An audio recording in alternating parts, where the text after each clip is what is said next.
വന്ന വസന്ത പതംഗമിതെന്റെ മനസ്സിലെ ഉത്സവ സന്ധ്യയിൽ അമ്പിളി പോലെ വിളങ്ങിയതിന്നലെയോ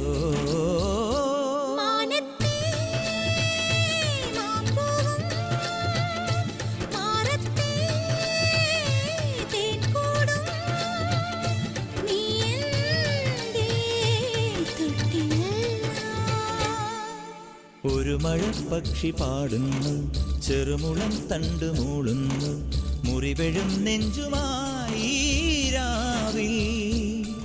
ഒരു നേർത്ത തിന്നലതു കേട്ടില്ല സഖിമൂക സന്ധ്യയുടെ